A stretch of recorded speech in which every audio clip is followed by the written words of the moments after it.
I arrived home and found all my things in the front yard. My daughter-in-law appeared and said, "We decided to do some cleaning. Those old things are useless now." I looked her in the eye and replied calmly, "Then I am also going to clean out what is no longer useful to me." I took out my cell phone. It was time to show who really runs things here. I will never forget that moment, that precise instant when my life split in two. I had just returned from Ohio. I had buried my younger sister, Grace, after watching her suffer for 6 months with cancer. I was still wearing the black funeral dress sticking to my skin.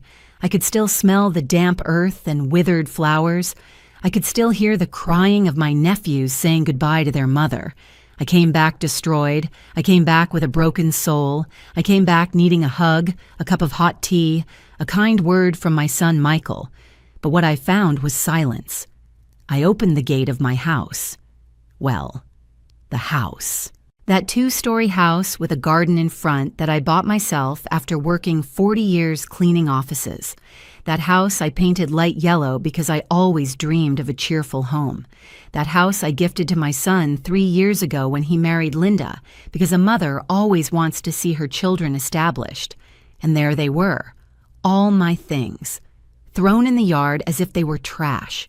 My clothes, my shoes, the photographs of my late husband, the hand-knitted shawl my grandmother gave me before she died, my children's documents from when they were babies. Everything, absolutely everything, piled up next to the bougainvillea plants that I planted myself.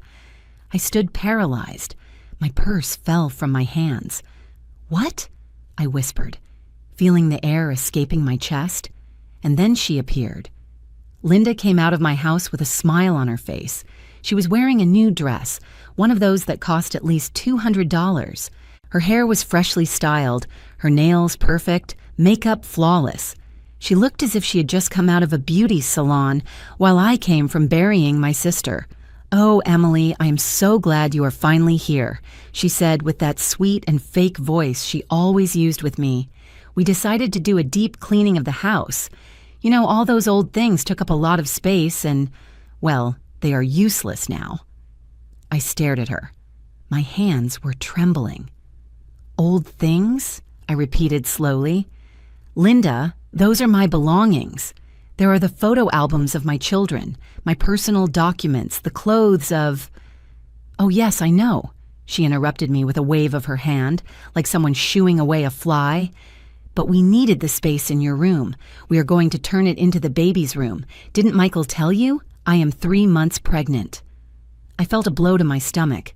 Pregnant? And I found out like this? After throwing my things into the street? "Linda, I need to talk to Michael," I managed to say, although my voice was cracking. "He is working, Emily. He will be late, but do not worry. We left a little spot for you. Come, let me show you." She took me by the arm with that fake familiarity that irritated me so much. She led me to the back of the house, to the small utility room that we used to store tools and bags of cement.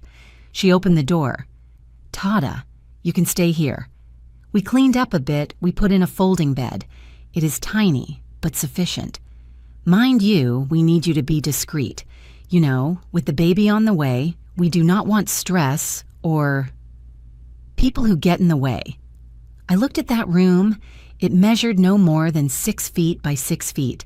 It smelled of dampness. The only window faced a dark alley. The folding bed had a thin and stained mattress. Something inside me broke, but something else, something deeper. It ignited. I looked her in the eye. Linda kept smiling, expecting me to lower my head, to accept, to say, "Thank you for leaving me a corner in the house that I bought." Instead, I took a deep breath. "You know what, Linda?" I said with a calm that even I did not know I had. "You are right. It is time to do some cleaning, a deep cleaning of everything that no longer serves me." Her smile faltered for just a second. I took my cell phone out of my pocket. I looked for a number I had saved for years. "Mr. Henderson, my lawyer." "What are you doing?" asked Linda, no longer with the fake sweetness in her voice. "Cleaning," I replied. "Exactly what you suggested." I dialed the number. I heard the ringtone, and while I waited for them to answer, I looked Linda straight in the eye. For the first time in 3 years, I did not look away, because in that moment, I understood something. I had gifted that house out of love, but never, ever had I gifted my dignity, and they were about to discover who really ran things there. If you want to know how a woman who lost everything recovered her power, subscribe to Elderly Stories, because this story is just beginning, and what comes next no one expects. Mr. Henderson answered on the third ring. "Emily, what happened?" His voice sounded worried. He knew I had just buried my sister. "Lawyer, I need to see you tomorrow morning." "It is urgent," I said, without taking my eyes off Linda. She had completely lost that fake smile. Now she looked at me with narrowed eyes, calculating, dangerous. "Are you okay?" asked the lawyer. "No, but I am going to be," I replied and hung up. Linda crossed her arms. "I do not know what you are planning, Emily, but I remind you that this house belongs to Michael and I am his wife. So if you want to stay here, you are going to have to follow our rules." I gritted my teeth. I wanted to scream at her that I had bought this house with the sweat of 40 years cleaning other people's bathrooms, that every brick of those walls carried my sacrifice, that Michael was barely 25 years old when I gifted it to him, without asking for a single dollar in return. But I said nothing, because I had learned something in my 67 years of life. Words without power are just noise, and I needed to recover my power first. "Is that so?" I said simply. "I will stay in the utility room." Linda blinked, surprised. I think she expected a fight. She expected drama. She expected me to cry or beg. "Ah, well, good that you understand," she said, recovering a bit of her composure. "And another thing, there is no more space in the refrigerator for your things, so you will have to buy your own food and keep it in your room. We also cannot be sharing the kitchen at all hours. The doctor says I must avoid stress." I nodded slowly. "Sure, no problem." "Perfect. Then welcome to your new space," she said, and walked into the house, swaying her hips as if she had just won a battle. I stayed alone in that tiny room. I closed the door, and then, only then, did I allow myself to cry. I cried for my sister Grace. I cried for my husband, who had been dead for 10 years. I cried for the woman I had been, strong, hardworking, proud. I cried for my son Michael, who once hugged me and told me, "Mom, you are my hero." When had everything changed? I sat on that folding bed that smelled musty. I looked around. The walls had damp spots. The light bulb hung from a bare wire. There was not even a nail to hang clothes. But then I remembered something. I remembered my mother, who had raised 5 children alone after my father abandoned us. I remembered how she told us, "Girls, a woman is not strong because of what she has. She is strong because of what she is capable of rebuilding when everything is taken from her." I wiped my tears. I took out my cell phone and started taking photos of the room, of my belongings thrown in the garden, of everything. Because if life had taught me anything, it is that the truth always needs proof. That night, Michael arrived past 11. I heard his car park. I heard voices. I heard Linda's high-pitched laughter. I waited. I thought he would come to see me, that he would knock on the door of the utility room, that he would ask me how I was after my sister's funeral. But he did not come. At midnight, when I could not take it anymore, I left the room. I walked barefoot down the hallway of my house, feeling the cold tiles under my feet. I knocked on the master bedroom door. "Michael?" I called softly. Silence. "Michael, son, I need to talk to you." The door opened just a crack. My son poked his head out. He looked tired, with dark circles under his eyes, thinner than the last time I had seen him. "Mom, it is late," he whispered. "What is it? What is it?" I repeated, feeling my voice crack. "Michael, they threw all my things into the garden. They put me in the utility room." And you did not even tell me that Linda is pregnant." He lowered his gaze. "Mom, I was going to tell you, but you were in Ohio with Aunt Grace and I just buried my sister, Michael. I just said goodbye to the only family I had left of my generation, and I come home to find that I was treated like trash." "It is not personal, Mom," he said, rubbing his eyes. "It is just that we need the space. With the baby on the way, things have to change." "Change?" I looked at him in disbelief. "Michael, I bought this house. I gave it to you because I thought you would want me here, that we would be a family. And we are, Mom. But Linda, she is stressed. The pregnancy has been difficult. The doctor says we must not upset her. And me," I asked, feeling a lump in my throat, "do I not matter?" Michael sighed. "Of course you matter, Mom. But you have to understand, Linda is now my family, my priority. You yourself always told us that when one gets married, the wife comes first." Every word was like a stab wound. "Not like this, son," I whispered. "Not like this. Mom, please, we are tired. We will talk tomorrow, okay? Try to be understanding." And he closed the door. I stood in that hallway trembling. My son, my Michael, the boy whose diapers I changed, whom I taught to read, whom I hugged every time he cried. That son had just closed the door in my face. I returned to the utility room like a ghost, but I did not cry anymore, because something inside me had changed. The sadness was turning into something else, into determination, into silent fury, into the absolute certainty that this could not stay like this. I sat on that folding bed and opened the drawer of my nightstand. There I kept something that no one knew I had, an old notebook where I kept the record of all the household expenses since I had given it to Michael. I started turning the pages, and what I saw froze my blood, but it also gave me the first weapon I needed to fight. What I discovered that night changed everything, and the worst part is that they had no idea what was coming. The notebook trembled in my hands. It was 2 a.m. The utility room was in absolute silence. Only the dripping of a poorly closed faucet could be heard somewhere in the house. I turned the pages slowly, feeling my heart beat faster with every line I read. I had always been organized with money. I had to be.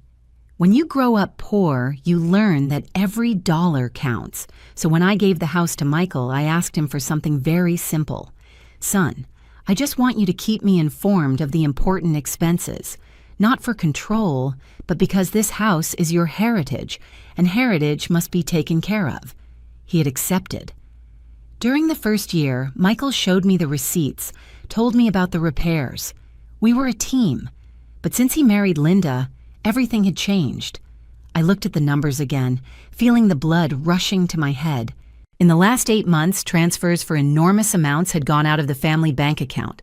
I had access to the bank statements because Michael had given me a debit card for emergencies, but I had never used it.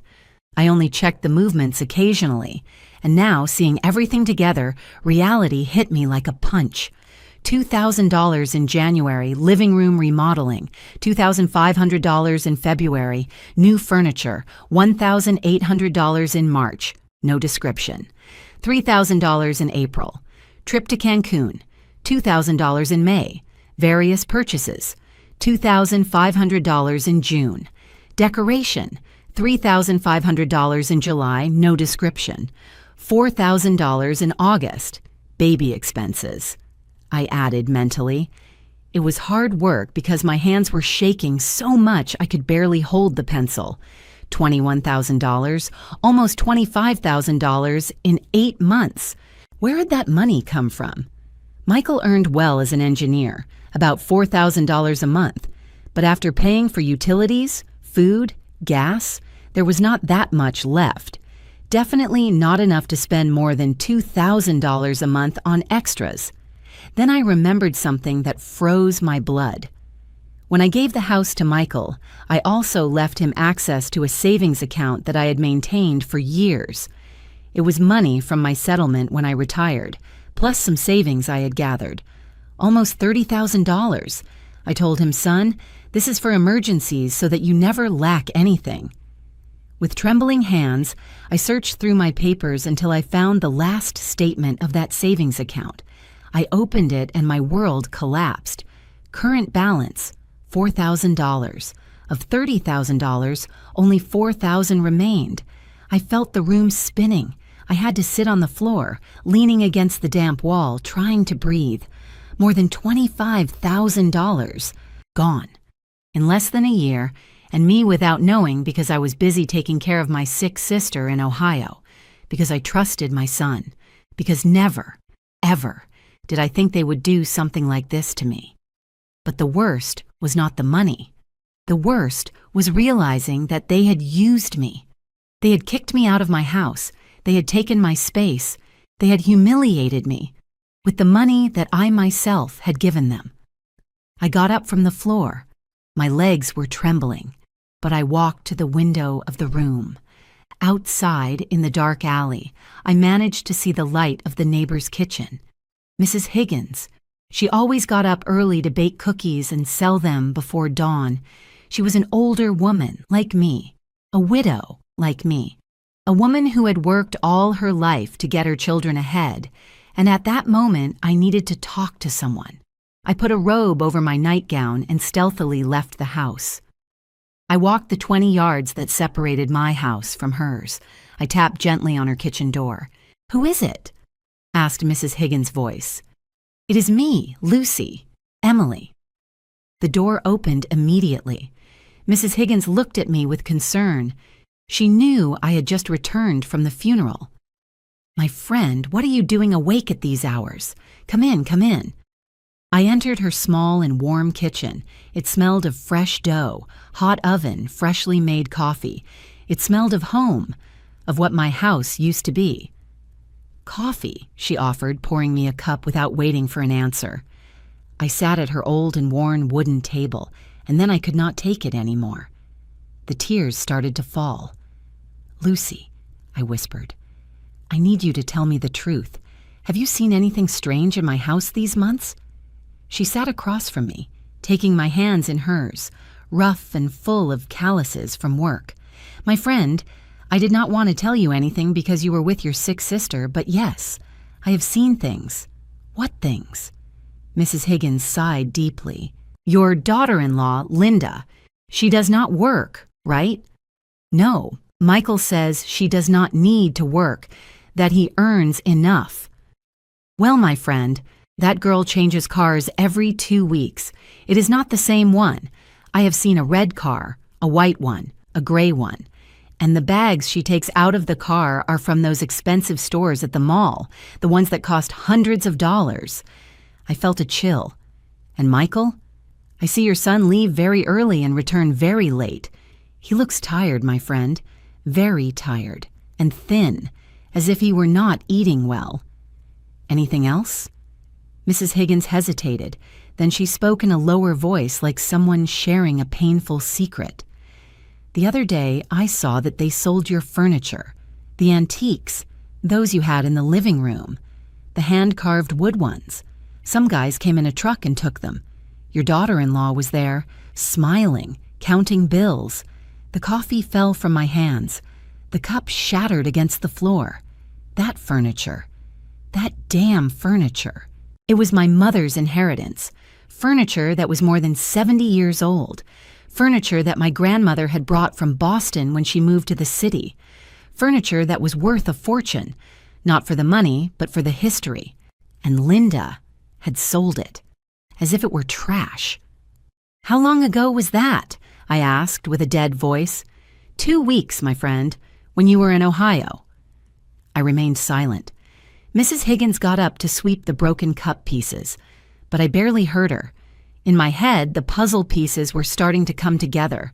The missing money, the excessive expenses, the sold furniture, my clothes thrown in the garden, the utility room.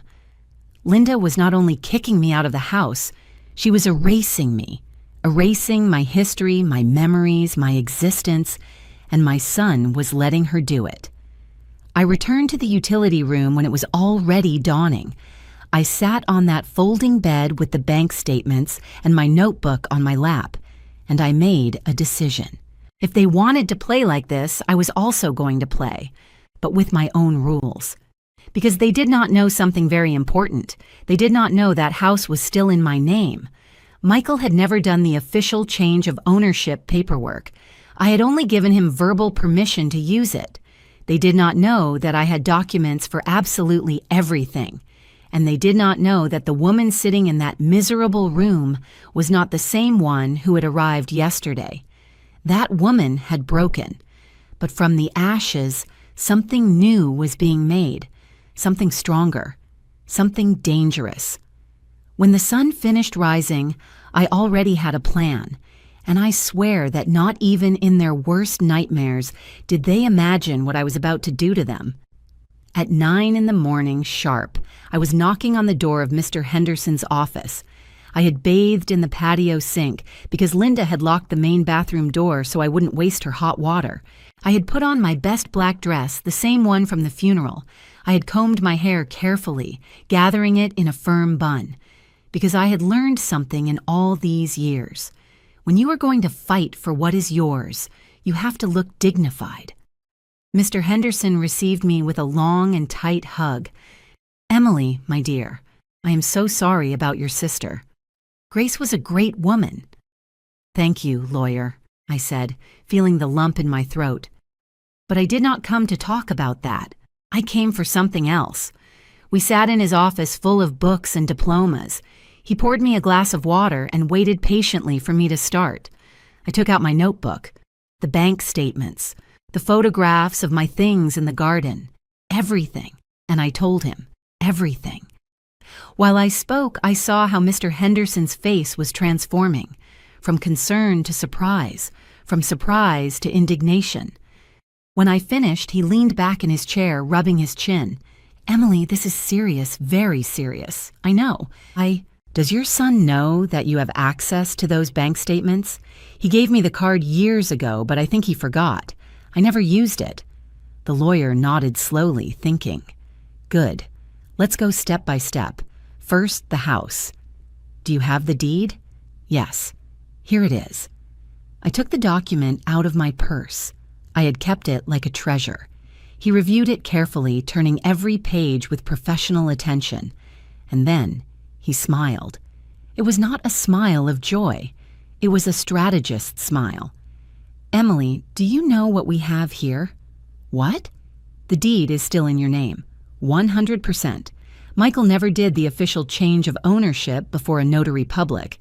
I felt my heart skip a beat. "But I gifted it to him?" "Yes, but legally. A real estate gift requires a formal act before a notary. You gave him permission to live there. You gave him what we call in-law accommodatum.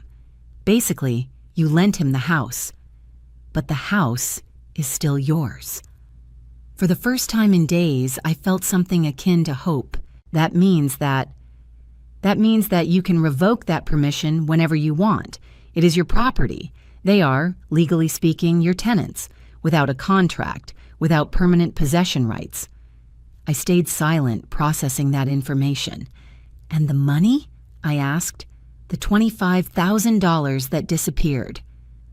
The lawyer reviewed the bank statements with a serious expression. "There is something very interesting here.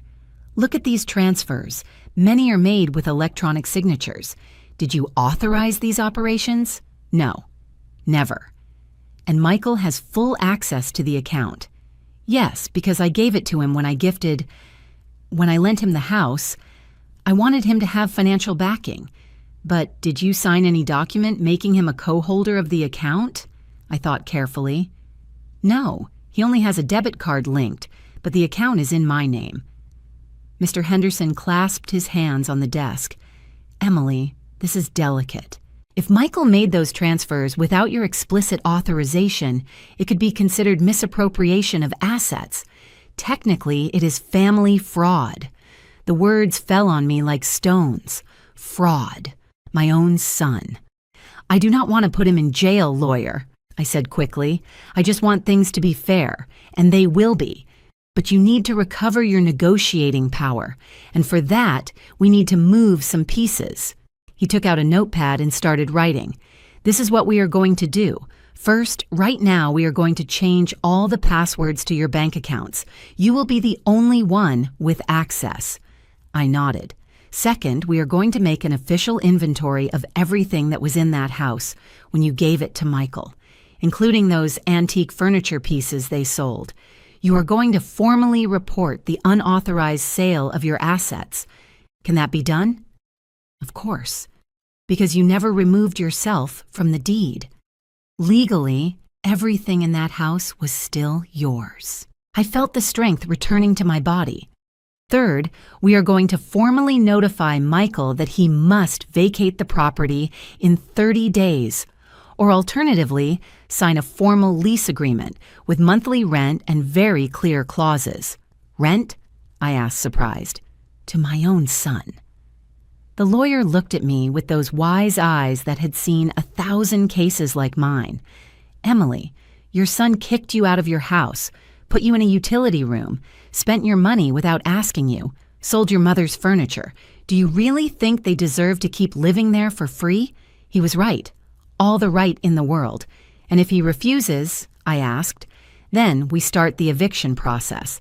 And believe me, with the evidence you have, a judge will rule in your favor in less than 3 months." I stood looking out the office window. Outside, the city bustled with its normal traffic. People going to work, street vendors, daily life. And I was there, about to completely change the course of my life. "There is something else," said the lawyer, snapping me out of my thoughts. "Do you have other assets, properties, accounts?" I thought carefully. "Yes, I have a small apartment in the working class district. It was my husband's. We have rented it for years." "How much do you rent it for?" $800 a month. "And where does that money go?" "To a different bank account, one I opened years ago for the apartment's maintenance expenses. Michael does not know about that account." Mr. Henderson smiled broadly. "Perfect. Then you have your own income. That changes everything. It means you can live independently if you decide not to return to that house." The idea hit me like lightning. Live alone? At my 67 years? After a lifetime taking care of others? "Lawyer, I do not know if I can—" "Emily," he interrupted me with a firm but kind voice. "What is it that you want?" "Really? In the bottom of your heart, what do you want?" I remained silent. What did I want? I wanted my son to apologize. I wanted him to treat me with the respect I deserved. I wanted to recover my house, my space, my dignity. But more than anything, I wanted them to understand that I was not a hindrance. I was not an old piece of furniture that can be thrown away. I was not a nuisance to be gotten rid of. I was Emily Rodriguez, widow of Salazar, a woman who had worked 40 years without rest, a mother who had raised 3 children alone after becoming a widow, a woman who deserved respect. "I want justice," I said finally. "I want them to learn that you cannot treat people like that, especially your own mother." Mr. Henderson nodded. "Then we are going to give you exactly that. But Emily, I need you to be prepared. This is going to hurt. There will be tears, screams, begging. Michael is going to try to make you feel guilty. Linda is going to invent stories. They are going to say that you are a bad mother, that you are selfish, that you are crazy. They already tell me all that," I whispered. "But now it is going to be worse, because now you are fighting. And when you fight, people show their true face." I took a deep breath. "I am ready. Are you sure?" I thought of those pieces of furniture from my mother, sold like trash. I thought of the missing money. I thought of the damp and dark utility room. I thought of the door closed in my face. "Yes," I said with a firm voice. "I am sure." "Then let's begin." I left Mr. Henderson's office 3 hours later. In my purse, I carried new documents, changed passwords, a detailed action plan, and something more important. I carried hope. I walked through the downtown streets with a firm step. I bought a coffee and a sweet roll at a bakery. I sat on a park bench and ate quietly, watching people pass by. And for the first time in weeks, I smiled, because they thought they had defeated me. They thought they had broken me. They thought I was going to lower my head and accept my destiny as an old and invisible woman. But they were very, very wrong. I was not a defeated woman. I was a woman preparing for war, and they had no idea what was coming upon them.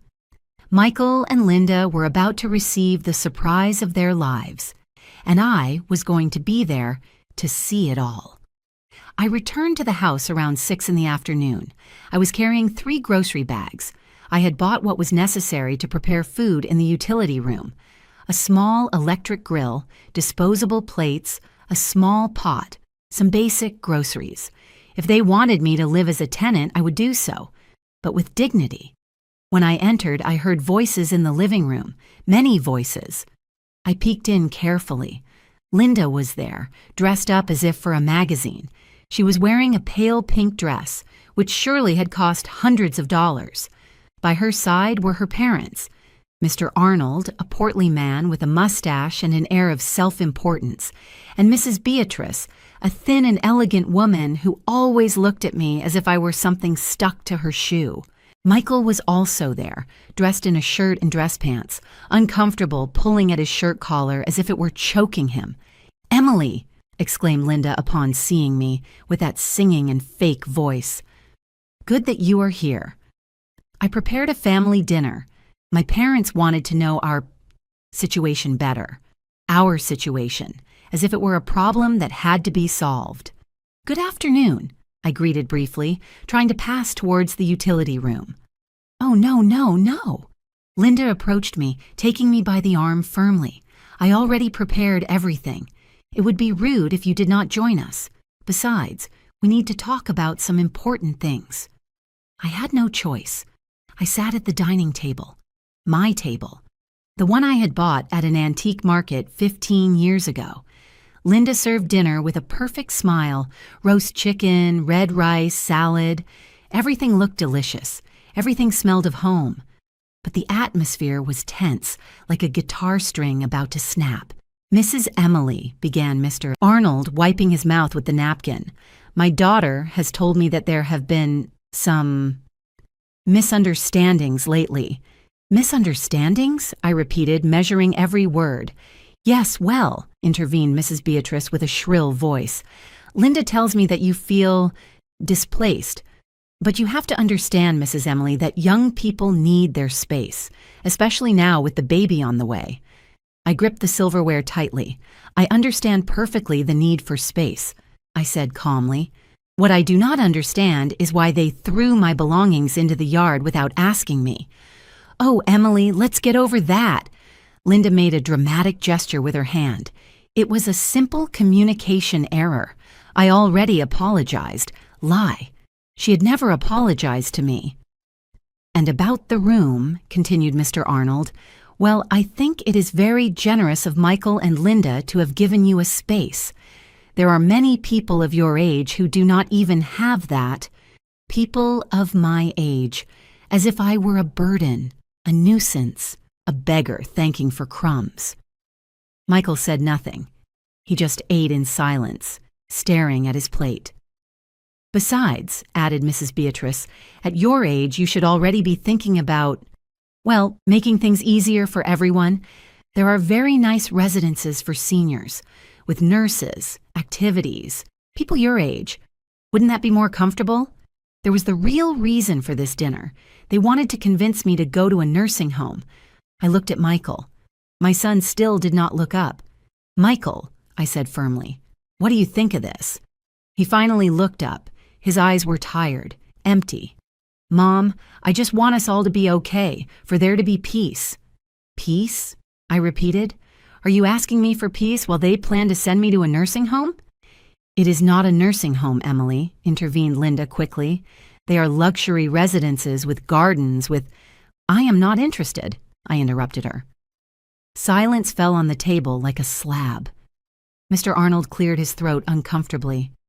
"Mrs. Emily, I understand that this is difficult for you, but you have to be realistic. Michael and Linda are building their family, and well, you have already fulfilled your cycle. You already raised your children. Now it is time for them to live their life. Every word was a slap, but the worst had not yet arrived. And about the financial issue, continued Mrs. Beatrice with the tone of someone talking business. Linda told me that there were some confusions with the bank accounts. There it was, the real reason for the dinner. They had realized that they could no longer withdraw money. There were no confusions, I said clearly. I simply changed the passwords to my accounts, as I should have done from the beginning. Linda dropped the silverware with a theatrical clatter. You see, Michael, I told you your mother was acting strange. Why would you do that, Emily? That money is for the family. That money is mine, I said, feeling my blood boil. Money that I saved for 40 years. Money that you spent without my permission. $25,000 in 8 months. What did you spend it on, Linda? Linda's face turned white, then red, then purple. How dare you? How dare I what? I got up from the chair. To ask for an accounting of my own money? To ask why you sold my mother's furniture without my authorization? To question why you treated me like trash when I arrived from my sister's funeral? Mom, please. Michael also got up with his hands extended. Do not do this. Not in front of them. Not in front of them. I looked at him in disbelief. Michael, they came to convince me to go to a nursing home, and you are worried about appearances? Mr. Arnold hit the table with his fist. Madam, you are being very rude. We came as a family to seek a civilized solution. Civilized? I let out a bitter laugh. Civilized is throwing my things in the yard? Civilized is selling my mother's belongings? Civilized is taking $25,000 from me without asking? That money was for the house, shouted Linda, no longer with any sweetness in her voice, to improve the house so that it is worth more. This house is already worth it, I said, pronouncing every word carefully, and it is still mine. The silence was absolute. Linda blinked, confused. What? You heard me. This house is in my name. We never did the official deed change. Michael lives here by my permission, a permission that I can revoke whenever I want. I saw how the color drained from Linda's face, how Mr. Arnold and Mrs. Beatrice looked at each other with panic, how Michael let himself fall into the chair with his head in his hands. No, it cannot be, whispered Linda. Michael told me the house was his. He promised me before we got married. Well, he lied to you, I said coldly, or simply never did the paperwork.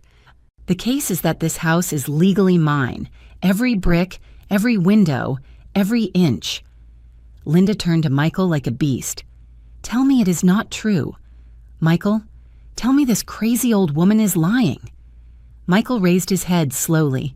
He had tears in his eyes. It is true, he whispered. I never finished the paperwork. I thought that it was not urgent, that I would never what? Shouted Linda. That I would never find out? That I would never claim it? You told me this house was yours. I married you because you said you had assets. And there it was, the naked and raw truth. Linda had not married my son for love. She had married him for the house. For my house. Mrs. Beatrice got up indignant. This is unacceptable. Arnold, we are leaving. I am not going to stay to listen to these accusations. They are not accusations, I said calmly. They are facts. And I have documents that prove everything. Mr. Arnold pointed at me with his finger. You are a bad mother. A real mother would not do this to her son. Those words hurt. They hurt more than I could admit. But I was no longer going to let myself be hurt. A real mother teaches her children to respect, to value, to be honest. I did all that. If Michael did not learn, it is not my fault. It is his. I turned around and walked towards the utility room. Behind me, I heard the chaos. Linda crying hysterically, Mrs. Beatrice shouting insults, Mr. Arnold demanding explanations, Michael trying to calm everyone down. I closed the room door and leaned against it, trembling. It had been the hardest confrontation of my life, but also the most necessary, and it was just the beginning. That night, near 11, I heard violent knocks on the room door. "Mom, open up! We have to talk!" It was Michael. I did not open. "Mom, please!" Linda is very upset. The doctor said she could not get stressed for the baby. I continued without opening. "What do you want me to do? Ask for forgiveness on my knees? Cry? Tell me what you want and I will do it, but please do not take the house from us." I opened the door suddenly. Michael was undone. Hair disheveled, red eyes, wrinkled shirt, and for the first time I did not feel pity. I felt disappointment.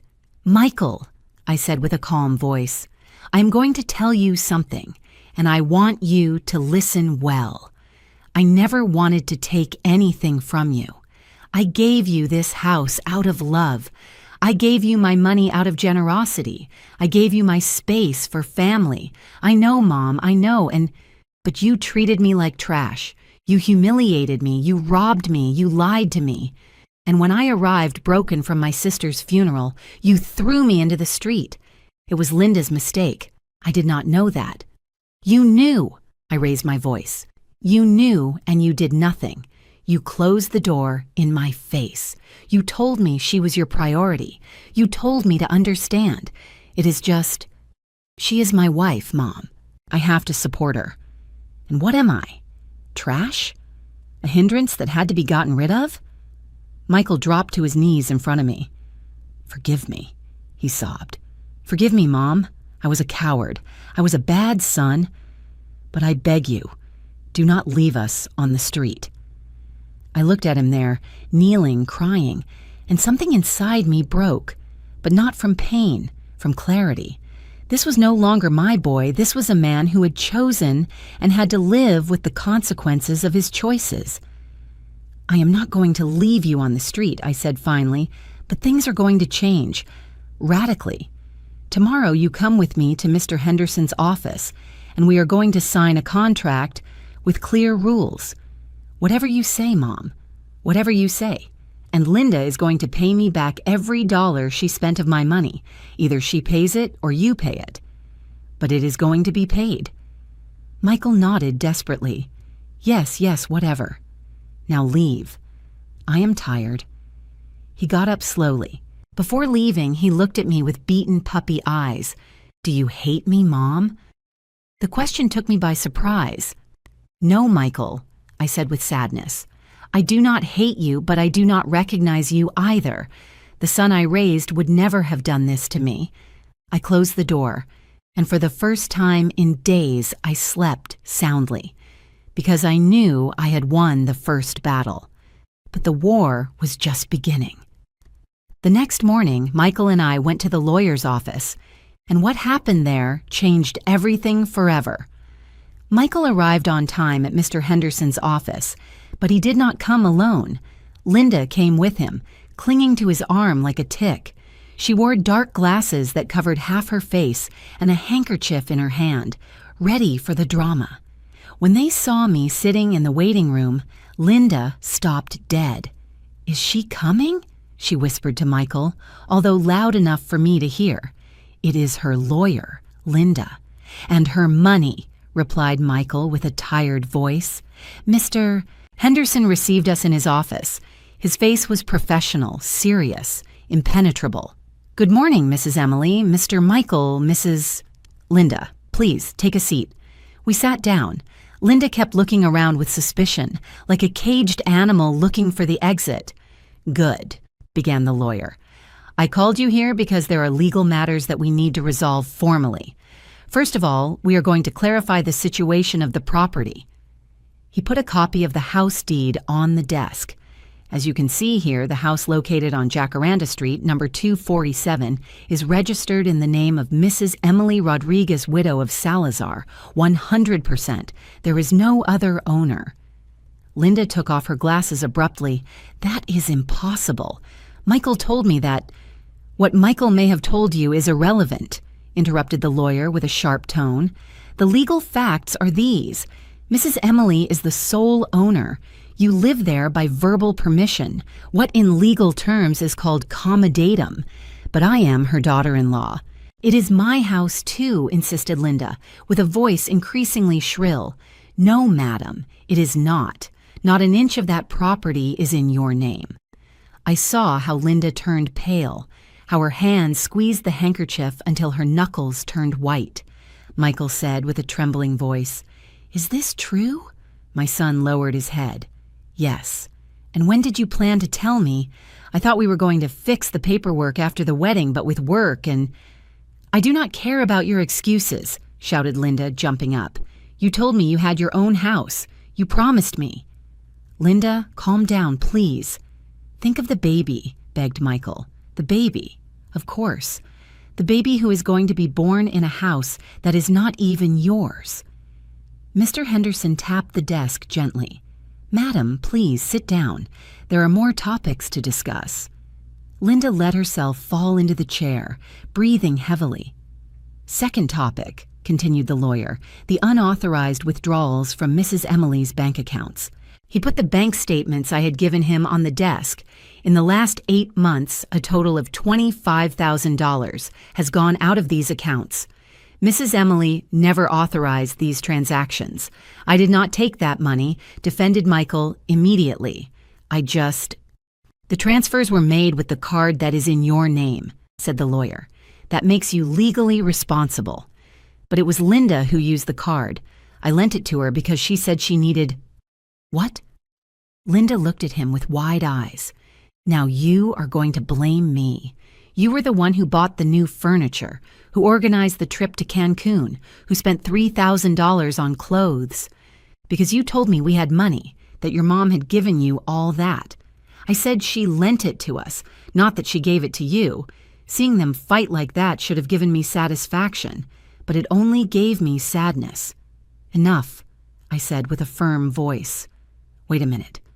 The two shut up immediately. "I do not care who spent the money. You two are responsible, and that money is going to be returned, all of it, down to the last dollar."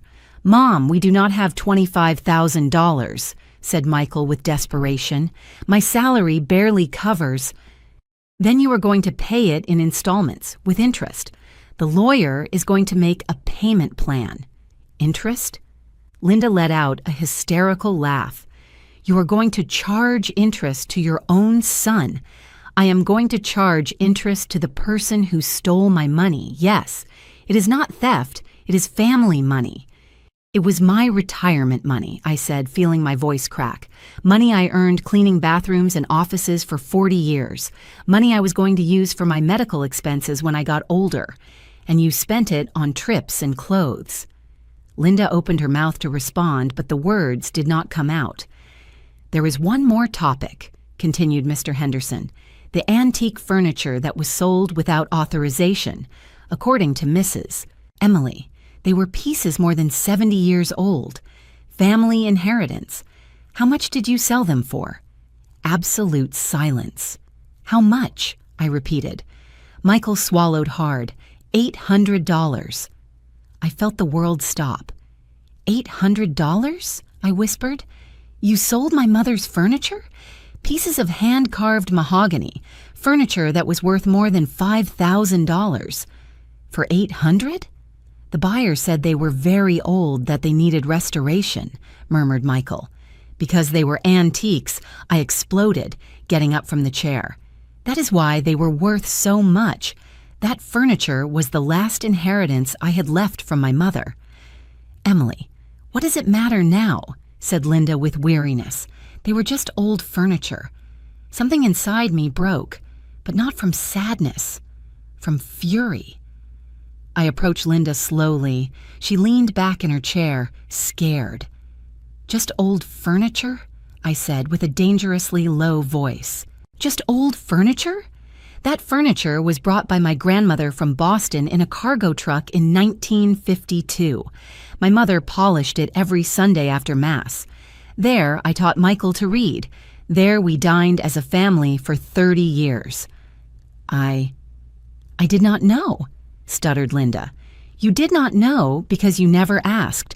Because for you, everything that is not new and expensive is worth nothing. Just like me, an old woman who is useless, a burden to be gotten rid of. It is not like that." "No?" I took out my cell phone and showed them the photographs I had taken the day I arrived from the funeral. "Look at this.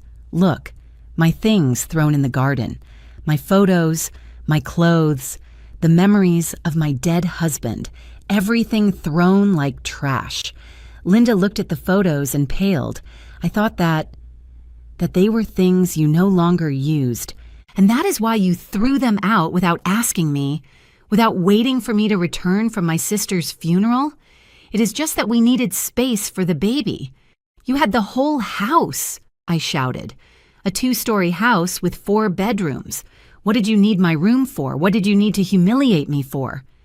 Linda put her hands to her face and began to cry, but she did not move me anymore. I had seen too much. I had suffered too much. "Lawyer," I said, turning to him, "I want them out of my house. I want to start the eviction process." "No," shouted Michael, jumping up. "Mom, please, we cannot leave. We have nowhere to go. Linda is pregnant. You should have thought about that before treating me the way you did." "Mrs. Emily," intervened the lawyer, "legally, I can start the eviction today. In 30 days, they have to vacate." "That leaves us on the street," sobbed Linda, "with a baby on the way. What kind of grandmother are you?" Those words hit me like a punch. What kind of grandmother was I? One who had lost everything. One who had been betrayed. One who was tired of being trampled on. But then I looked at Linda. I really looked at her, and I saw genuine fear in her eyes. I saw a young and stupid woman who had made terrible mistakes. But who was pregnant? Who was going to bring my grandchild into the world? I sighed deeply. "I am not going to leave you on the street," I said finally, "but this is what is going to happen.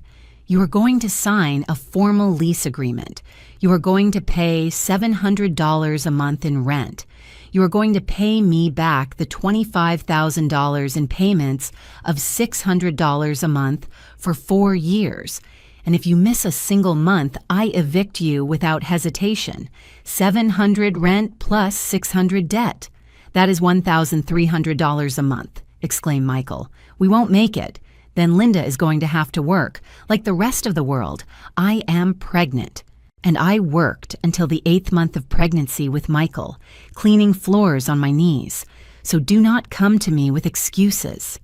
Linda looked at me with pure hate. "You will regret this," she hissed. "When your grandchild is born, you are not going to know him. We are not going to let you get close. You are going to die alone and bitter." Her words hurt, but they were no longer going to control me.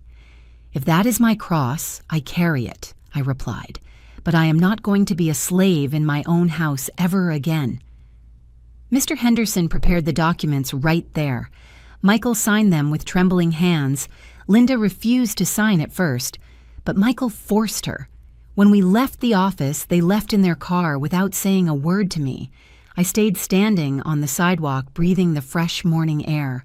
I had won, but I did not feel victorious.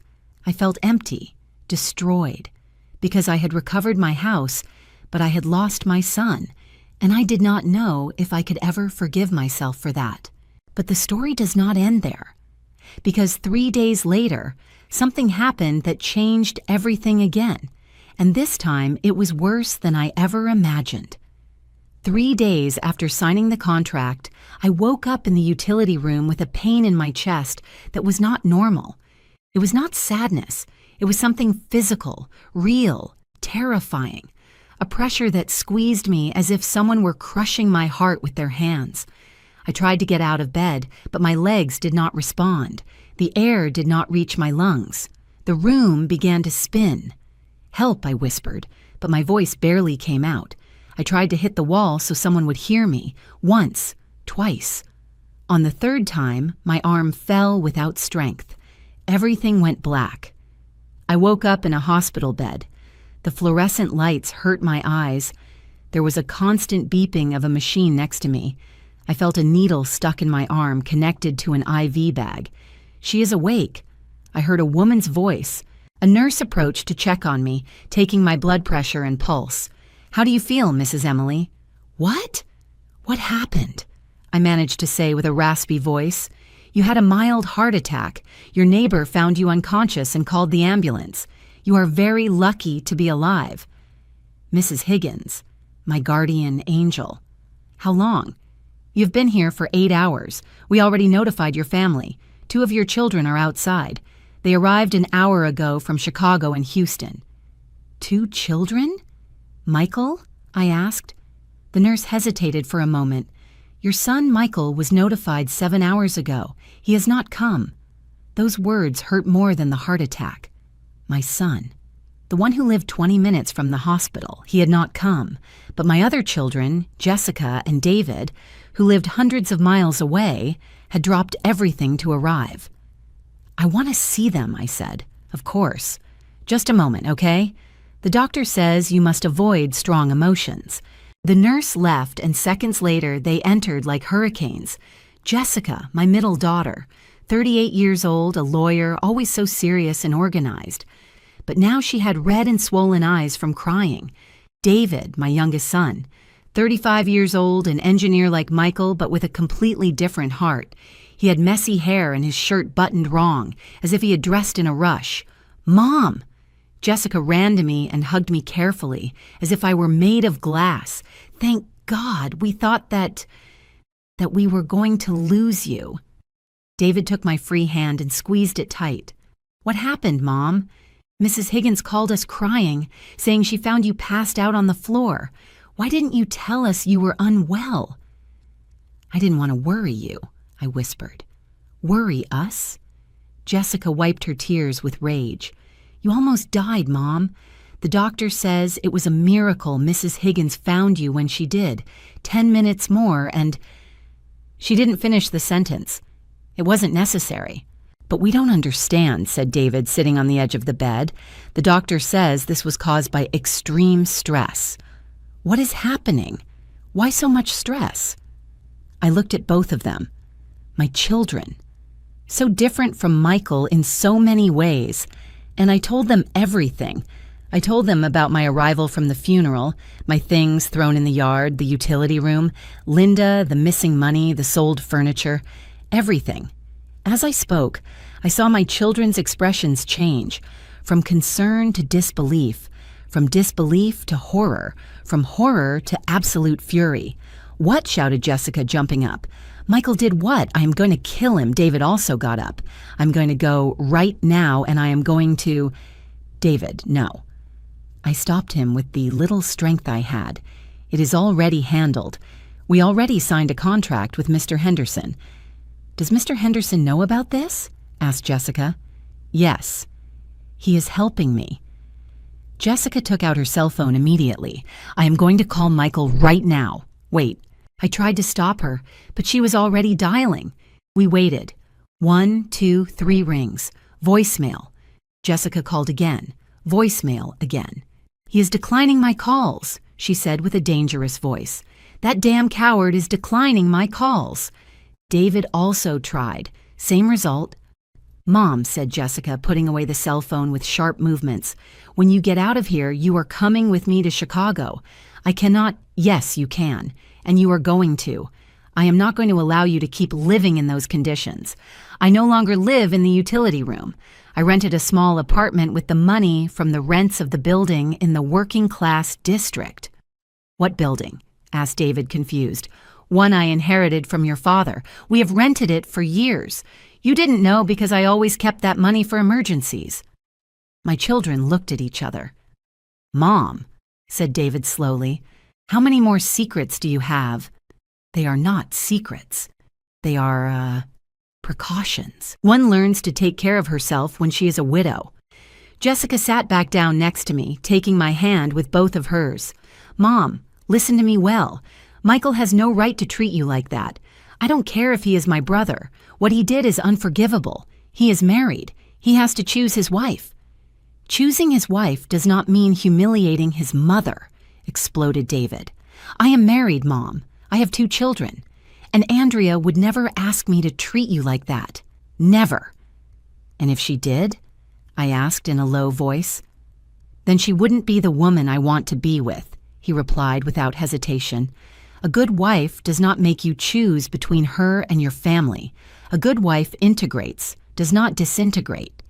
Those words made me cry, because David was right. A good partner does not force you to abandon your own. Mom, said Jessica with a firm voice, I need you to understand something. You gave us everything. You worked until you broke so we could study. You paid for our college. You helped us when we needed it. Now it is our turn to take care of you. I don't want to be a burden. You are not a burden, shouted Jessica. You are our mother, and the fact that you think you can be a burden breaks my heart. David approached and hugged us both. Mom, when you get out of here, we are going to fix everything. I am going to speak personally with Michael, and if he does not rectify, if he does not apologize on his knees, then I am also going to disown him as a brother. I don't want you to fight because of me. It is not because of you, Mom. It is because of what is right, and what Michael did is wrong. At that moment, the doctor entered, an older man with glasses and a serious expression. Family Salazar, I need to speak with you about Mrs. Emily's condition. We all tensed up. The heart attack was caused by acute and prolonged stress. Your mother's blood pressure was at dangerous levels. If we do not make drastic changes in her lifestyle, the next one is not going to be mild. It is going to be a complete heart attack, and probably fatal. The words fell like stones. What does she need? Asked Jessica immediately. First, completely eliminate sources of stress. Second, daily medication to control blood pressure. Third, psychological therapy, because the damage is not only physical, it is also emotional. And fourth, a real support network. Family that takes care of her, not destroys her. David and Jessica nodded. She will have it all, said David. I give you my word. The doctor looked directly at me. Mrs. Emily, what causes you the most stress at this moment? The question took me by surprise. I thought of Michael, of Linda, of the utility room, of the sold furniture, of the humiliation. My oldest son, I said finally, and the situation with him. Then, by medical prescription, I recommend that you cut contact temporarily with that situation, at least for 3 months. You need to heal, and you cannot heal if you keep getting hurt. Those words were like a liberation. A doctor was giving me permission to walk away, to take care of myself, to set boundaries, without guilt. I will do it, I said. Jessica squeezed my hand, and we will be with you every step. I left the hospital 2 days later. Jessica stayed with me in a nearby hotel. David had to return to Houston for work, but he called 3 times a day. Michael never appeared. Not a call, not a message, nothing.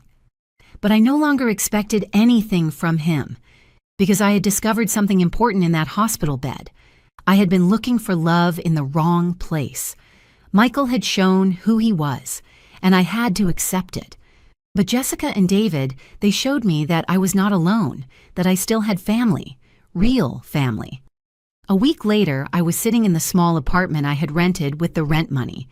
It was a modest place. A single room, small kitchen, full bathroom, but it was mine. Clean, orderly, at peace. Jessica helped me decorate it. We bought plants, new curtains, a comfortable rocking chair to read. And for the first time in months, I felt at home. I was drinking coffee at the little table by the window when my cell phone rang. An unknown number. I hesitated before answering. Hello? Mrs. Emily? This is Mr. Henderson. Lawyer, good morning. I have news. Michael just deposited the first payment. $1,300, $700 for rent, and $600 for the debt. I stayed silent, processing. Really? Yes. And there is something else. Your daughter-in-law, Linda, got a job. In a department store, perfume saleswoman. I couldn't help a small smile. Linda, the one who had never worked a day in her life, now selling perfumes. Life has strange ways of teaching lessons. Thank you for letting me know, lawyer. There is something else, Emily. Michael called the office. He asked for you. He says he needs to speak with you. I am not ready for that, I said immediately. I understand. I just wanted you to know. I hung up and stared out the window. Outside, life went on. People walking, children playing, vendors shouting their products, and I was there, alive, breathing, healing. I had lost a lot, but I had also gained something invaluable. I had gained my dignity back, and no one ever again was going to take it from me. But Michael was not going to give up so easily, and what he did next forced me to make the most difficult decision of my life. 2 weeks after leaving the hospital, I was watering the plants on my small balcony when I heard knocks on the door. Strong, desperate, persistent. Mom, please, I know you are there. It was Michael. I stood paralyzed, with the watering can still in my hand. Mom, we have to talk, please, it is important. I didn't want to open. The doctor had told me to avoid stress. Jessica had made me promise not to see Michael until I was stronger, but he was my son, and as much as he had hurt me, he was still my son. I opened the door just a crack. Michael was destroyed. He had lost at least 20 pounds.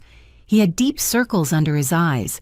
His clothes hung from his body as if they were 2 sizes too big. He looked like a ghost of himself. "What do you want, Michael?" I asked with a neutral voice. "I need to talk to you, please." 5 minutes.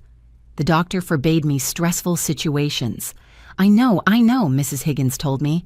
Mom, I didn't know you were so bad. If you had known, you were notified 7 hours before your siblings, and you didn't go. Those words hit him like a slap.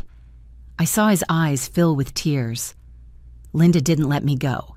She said it was a trick of yours to manipulate me, that you wanted to play the victim. I believed her. And when I realized my mistake, you had already left the hospital, and I didn't know where you were. Jessica and David found me without a problem, because they are better children than me, he said with a broken voice. Mom, please, just let me in for 5 minutes. I need to tell you something important. Against my better judgment, I opened the door. Michael entered and looked around the small apartment. I saw shame on his face, pain, regret. It is nice, he said in a low voice. Small but cozy. It is what I can afford with the rents from your father's building. He sat on the sofa carefully, as if he were afraid of breaking something.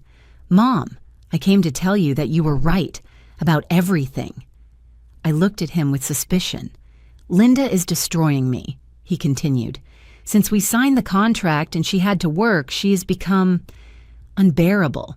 She spends her time complaining, saying that everything is my fault, that I promised her a life and gave her another. And she is right, isn't she? I said without emotion. You promised her a house that wasn't yours. I know. He put his hands to his face. I know, and it was my mistake. A huge mistake. But Mom, I am trapped. I have a baby on the way. I cannot divorce now. Did you come to tell me that? To cry about your marital problems? No, I came to... He took a deep breath. I came to ask for your forgiveness, on my knees if necessary, for everything, for throwing your things away, for the utility room, for the money, for Grandma's furniture, for closing the door in your face, for not going to the hospital, for being the worst son in the world. Tears ran down his cheeks, and I felt nothing. That was the most terrifying thing, that my own son was crying in front of me and I didn't feel the impulse to comfort him. Michael, I said slowly, does Linda know you are here? He shook his head. I escaped while she was working. If she finds out, she is going to go crazy. Why? Why? Because she is still angry with you. She says you ruined our lives, that you took everything from us. I let out a bitter laugh. I didn't take anything from you. I set boundaries. There is a difference.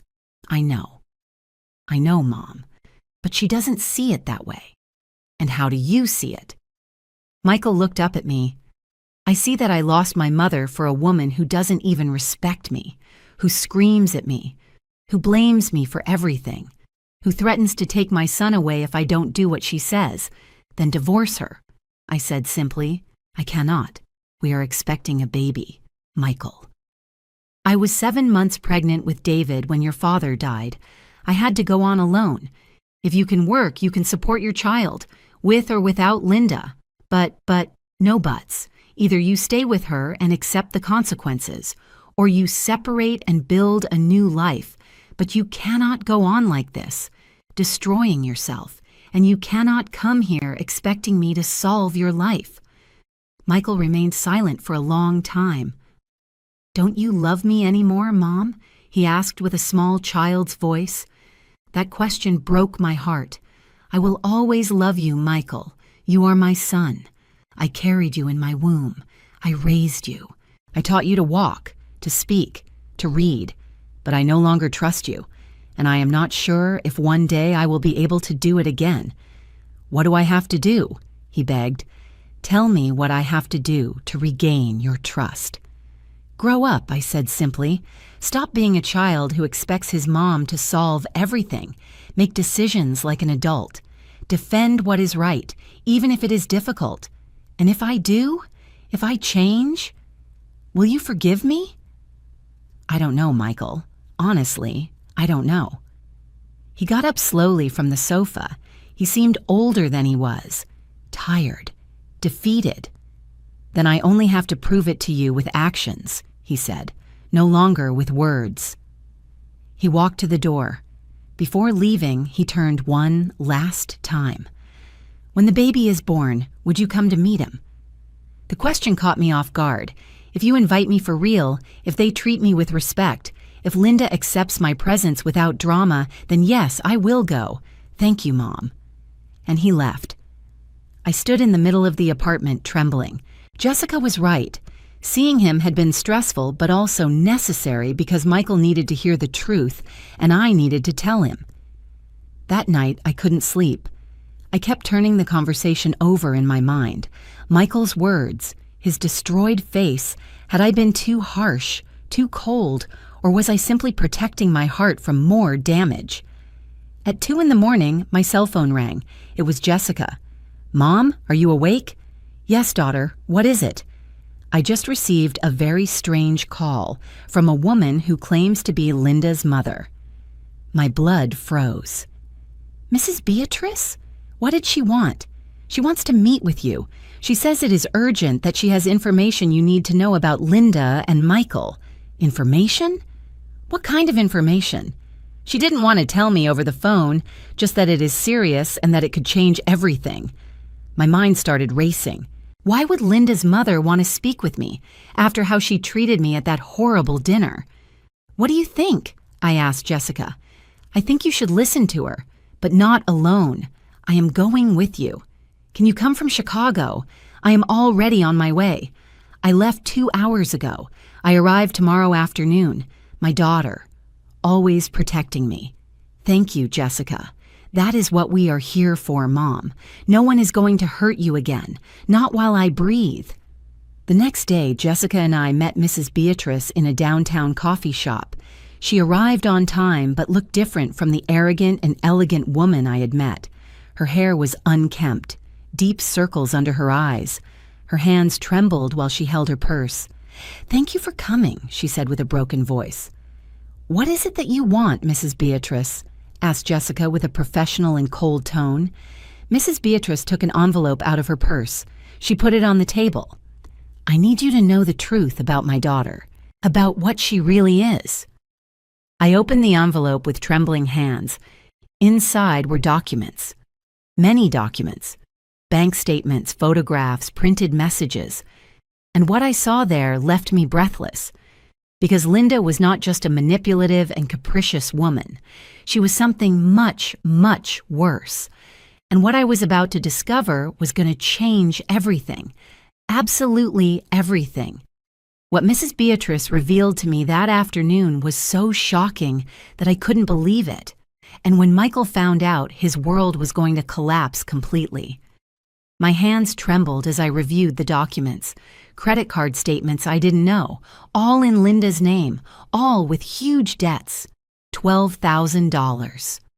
I read aloud, feeling my mouth go dry. And credit cards.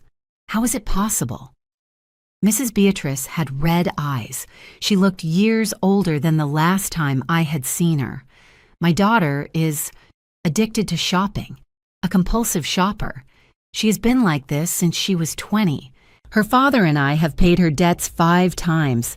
5. And she always falls back. Jessica took the documents and reviewed them with a lawyer's eye. These cards were taken out 3 years ago, long before she married Michael. Exactly, agreed Mrs. Beatrice. Linda met Michael on a dating app. When she found out he had a house, well, she saw the perfect opportunity. Wait, I interrupted her, feeling nauseous.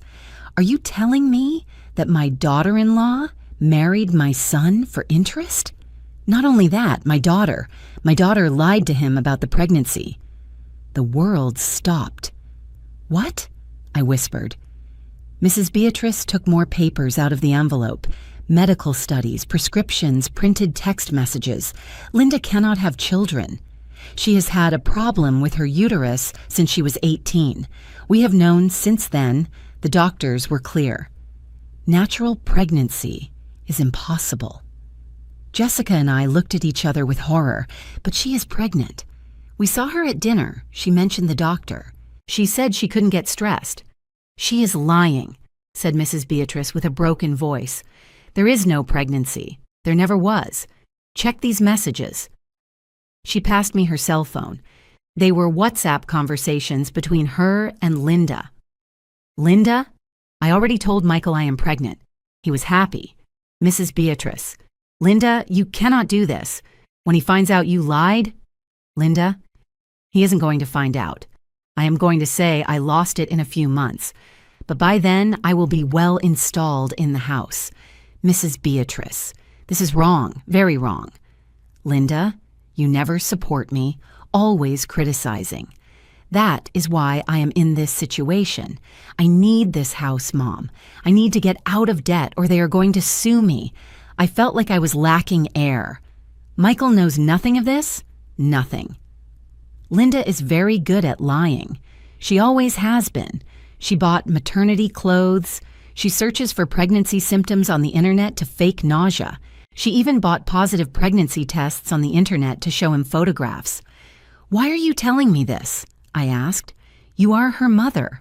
Why betray your own daughter? Mrs. Beatrice put her hands to her face and began to cry. Because I can't take it anymore. I can no longer watch how she destroys lives. She has scammed 3 men before Michael. Always the same story. They fall in love, she invents pregnancies, takes money, and when she can no longer sustain the lie, she disappears. My God, I whispered. But this time was different. This time she found someone who had a house and decided to stay. And when you appeared as an obstacle, well, I saw her do horrible things. Throw your belongings, sell your furniture, humiliate you. And you said nothing? Asked Jessica with a hard voice. I was afraid, shouted Mrs. Beatrice. My daughter can be dangerous. She manipulates, lies, threatens. She told me that if I said anything to Michael, she would cut me out of her life forever. And she is my only daughter, my only baby. But she is no longer a baby, I said with a firm voice. She is an adult woman who is committing fraud. And you are an accomplice by remaining silent.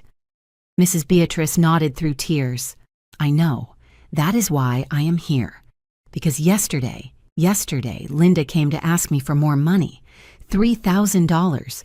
She says she needs to get fake pregnancy studies to keep deceiving Michael. And I can no longer go on with this. I cannot. Jessica took all the documents and stored them carefully. I am going to need certified copies of all this. And I need you to be willing to testify if necessary. Whatever, said Mrs. Beatrice. I just want this to end before my daughter ruins more lives. Where is your husband in all this? I asked. Arnold knows nothing. He believes Linda finally settled down. If he finds out about this, I don't know what he would do. He is so proud of her. Well, he is going to have to find out, said Jessica, because this is serious. Very serious. I stared at the documents on the table. My son, my poor Michael, deceived, manipulated, destroyed by a woman who never loved him, who only saw an opportunity in him. I have to tell him, I said. Michael has to know the truth. Are you sure, Mom? Asked Jessica. This is going to destroy him. He's already destroyed. But at least if he knows the truth, he can start rebuilding on real foundations, not on lies. Mrs. Beatrice took my hands. Thank you. Thank you for being more of a mother than me, for protecting your son even when he didn't protect you. Her words hurt me, because they were right. I was still a mother, despite everything. That same afternoon, I dialed Michael's number. He answered on the second ring. Mom, Michael, I need you to come to my apartment. Now. It is urgent. Are you okay?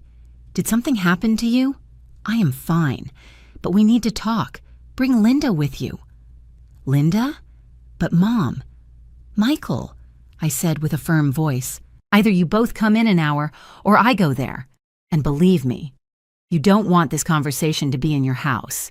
It is okay. We are on our way. I hung up and looked at Jessica. Are you ready? She asked. No, but it has to be done. 40 minutes later, they knocked on the door. I opened. Michael was there, nervous, pulling at his shirt collar. Beside him, Linda with a grumpy face and tight maternity clothes. I hope this is important, Emily, said Linda with a bored tone. I had to ask for permission at work. Come in, I said simply. They entered. They sat on the sofa. Jessica was standing next to me with a folder in her hands. What is happening? Asked Michael. Why is Jessica here? Because what I am going to tell you is very serious, and you need family support. I saw how Linda's face changed, from boredom to alert. Serious? She asked with a high-pitched voice. What are you talking about? I'm talking about lies, I said, looking directly at her. About fraud. About manipulation. I don't know what. Your mother came to see me, I interrupted her, and she told me everything. I saw the color drain from Linda's face. My mom? What did she say? Jessica opened the folder and started taking out documents. She said you are not pregnant, that you never were, that you have a medical problem that prevents you from having children, and that you lied to Michael to keep the house. The silence was deafening. Michael stood up slowly from the sofa. What? His voice came out as a whisper. What did you say? She is lying, shouted Linda. My mom is crazy. She is inventing things because she is jealous that I am happy. Here are the medical documents, said Jessica, showing them. Certified, with your full name, diagnosis. Bicornuate uterus with severe adhesions, impossibility of natural pregnancy. Those are old, from years ago. Now I am better. The date is from 6 months ago, said Jessica coldly, when you were already married to Michael. And here is the conversation with your mother where you admit you are lying about the pregnancy. She showed him the cell phone with the messages. Michael took it with trembling hands. He read, once, twice, 3 times, and then he let himself fall onto the sofa with his head in his hands. No, it cannot be, he whispered. Michael, my love, listen to me. Linda knelt in front of him. I am pregnant, I swear. Those documents are fake. Your mom invented them to separate us. Why would your own mother give me this information then? I asked. Because she hates me. Because she has always hated me. Linda, said Michael with a dead voice looking up, show me pregnancy studies, recent, from a real doctor with your name. Linda opened her mouth, closed it, opened it again. I have them at home. Lie, said Jessica. Your mother also told us you bought positive pregnancy tests online, that everything has been a setup from the beginning. No, I am pregnant. I am. Then let's go to the hospital right now, said Michael, getting up. Now. and you get an ultrasound. In front of me. Linda froze. It is late. The hospitals. Emergency hospitals are open 24 hours, said Jessica. Let's go. Now. No, I am not going. I don't have to prove anything to you. And there it was. The wordless confession. Michael looked at her with eyes full of tears. Tell me the truth, he said with a broken voice. Please, just tell me the truth. Linda remained silent for a long time, and then, slowly, she began to cry. I am not pregnant, she whispered. I never was. The scream of pain that came out of Michael broke my soul. He put his hands to his head, pulling his hair, walking in circles like a caged animal. Why? He shouted. Why did you do this to me? Because I needed the house. Because I have debts. Because I was desperate. And what about me? Did I not matter? My feelings? My life? It was going to work. I was going to tell you I lost it in a few months and that's it. No one had to get hurt. You destroyed me. Michael was weeping loudly. I left my mother. I allowed you to humiliate her. I spent all my money. And all for a lie? Linda tried to approach him, but Michael recoiled as if she were poison. Don't touch me. Never touch me again. Michael, please. Get out, he roared. Get out of here. I don't want to see you ever again. Linda looked at me with pure hate. This is your fault, she hissed. You ruined everything. We could have been happy. Happiness built on lies is not happiness, I said calmly. It is just an illusion waiting to collapse. Linda took her purse and left the apartment, slamming the door. Michael let himself fall to the floor, crying like a small child. I approached slowly. I sat on the floor next to him, and for the first time in months, I hugged him. My son, my poor, broken son. I am sorry, Mom. I am sorry. I am so sorry. You were right about everything, and I was an idiot. An idiot who hurt you for someone who was worth nothing. Shh. I rocked him gently. It's over. It's over. Will you be able to forgive me one day? I already forgave you, son, I said, feeling my own tears fall, from the moment you decided to come looking for the truth. We stayed like that, on the floor of my small apartment, crying together. Because sometimes, to be able to rebuild, you first have to collapse completely. And my son had just hit rock bottom. But I was going to be there to help him get up, because that is what mothers do. They forgive, they heal, they rebuild, even when it hurts, especially when it hurts. The truth had come to light, but there was still one last decision to make, one that would change our lives forever. The following days were a whirlwind. Michael initiated the divorce immediately.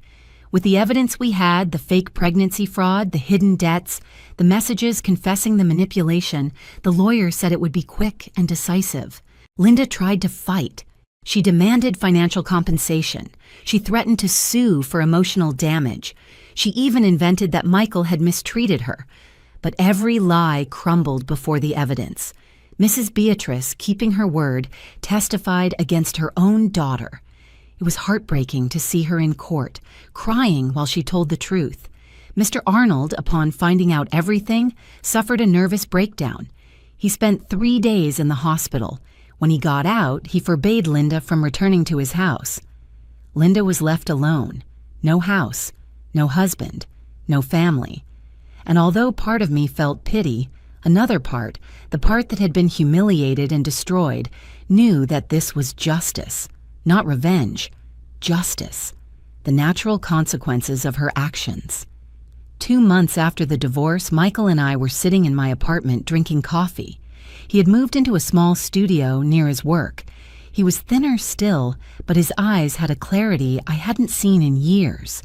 Mom, he said, stirring sugar into his coffee, I have been thinking a lot about everything, about how we got here. And, I asked, and I realized something. I didn't marry Linda for love. I married for fear. Fear of what? Of being alone, of not being enough. When Dad died, I was barely 15, and I saw you work until you broke to get us ahead. I always wanted to prove to you that it was worth it, that your sacrifice was worth it." His voice cracked. So when Linda appeared, pretty, sure of herself, interested in me, I thought it was my opportunity to have the perfect family, to show you that I had made it. "Michael, but I did it all wrong," he continued. "Instead of protecting you, I hurt you. Instead of honoring your sacrifice, I trampled on it. I betrayed everything you taught me to impress someone who never loved me." Tears rolled down his cheeks. "How can you forgive me? How can you even look at me after what I did to you?" I got up from my chair and sat next to him. I took his face in my hands, like when he was a child and had nightmares. "Michael, listen to me well. We all make mistakes. Everyone. What is important is not the mistake, but what you do after committing it. You recognized your mistake. You asked for forgiveness. You ended a toxic relationship. You are rebuilding your life. That requires more courage than never making a mistake. Do you really forgive me? I already told you. I forgave you from the moment you had the courage to seek the truth.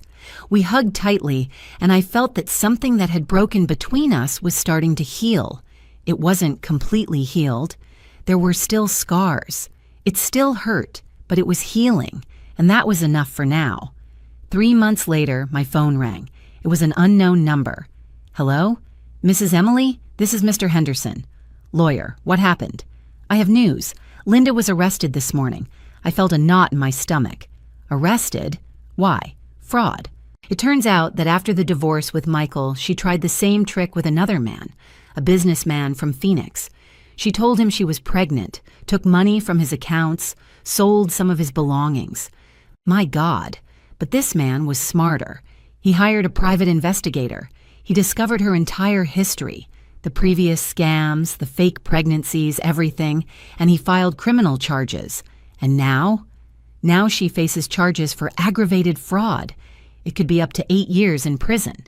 Besides, the other previous victims are joining the class action lawsuit.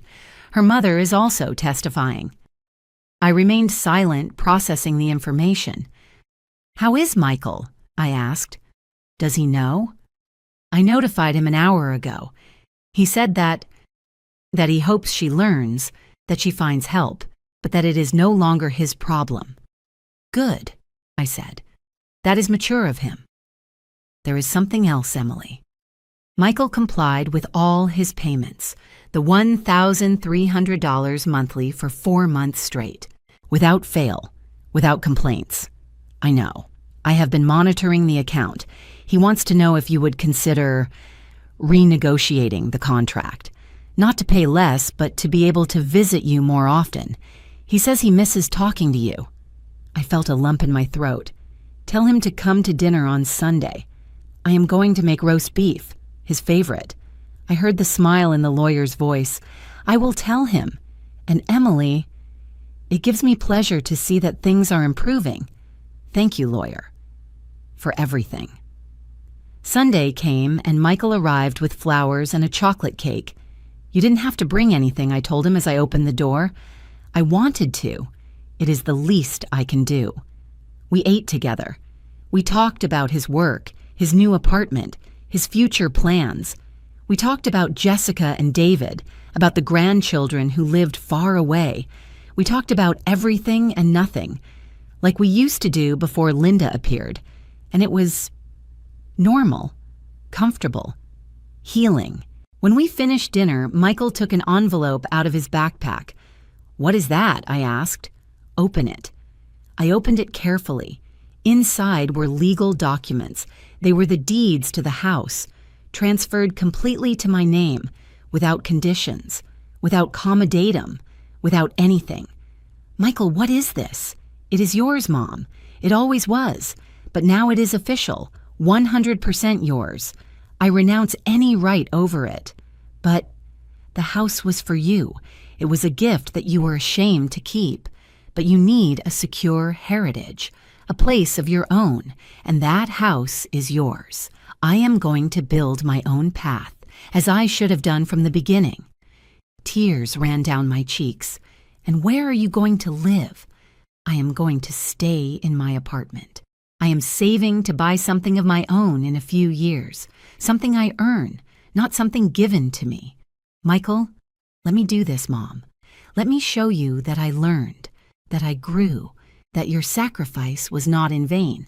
I hugged him tight, my son, my boy who was no longer a boy, who was finally becoming the man I always knew he could be. 6 months later, I was in that same house on Jacaranda Street, but now it was different. I had cleaned every corner. I had painted the walls new colors. I had put plants in every window. Jessica had helped me renovate the kitchen. David had helped me repair the garden. And Michael came every Sunday to eat with me. Sometimes he brought his siblings. Sometimes he came alone. But he always came, punctual, respectful, loving. One afternoon, the 4 of us were in the garden, me, Michael, Jessica, and David, drinking lemonade under the shade of the bougainvilleas that I myself had planted years ago. "Do you know what day it is today?" I asked. "What day?" asked Jessica. "It has been exactly a year since I arrived from my sister Grace's funeral and found my things in the garden." An uncomfortable silence fell. "Mom," began Michael. "No," I interrupted him with a smile. "I'm not saying it to make you feel bad. I say it because a year ago I thought I had lost everything. My house, my dignity, my family, my son." I looked at the 3 of them. But what really happened is that I lost the illusions, the lies, the fake relationships, and when all that was gone, I discovered what really mattered. "What?" asked David. "You, the ones who stayed, the ones who fought for me, the ones who showed me that family is not perfect, but it can be real." Michael wiped his eyes discreetly. "I also discovered something about myself," I continued. "I discovered that I can be strong, that I can set boundaries, that I can ask for respect without feeling guilty, that I don't have to accept crumbs of love." "You taught us all a lesson, Mom," said Jessica. "Sometimes the greatest love is the one that says no more." Exactly. And today, a year later, I'm sitting in my garden, in my house, with my children who love me for real, drinking lemonade, in peace. "In peace," repeated the 3. We toasted with our glasses of lemonade, and we laughed. And for the first time in a long time, I felt that everything was where it should be. That night, when my children left and I stayed alone, I went out to the garden one last time. I looked at the stars, the same sky I had looked at a year ago when I thought my life was over. But it hadn't ended. It had started again. I had fallen, I had broken, I had hit rock bottom, but I had gotten up, and I had learned the most important lesson of all. That dignity is not given, it is defended. That respect is not begged for, it is demanded. That true love does not humiliate, it elevates. And that never, never is it too late to clean your life of everything that does not serve you, even when that means staying alone for a while. Because being alone with your dignity intact is better than being accompanied in humiliation. I smiled, looking at the stars. "Thank you, Grace," I whispered, thinking of my sister. "Thank you for teaching me that life is short, and that we shouldn't waste it on people who don't value us." The wind blew gently, moving the bougainvilleas, and I swear I felt my sister's answer in that wind.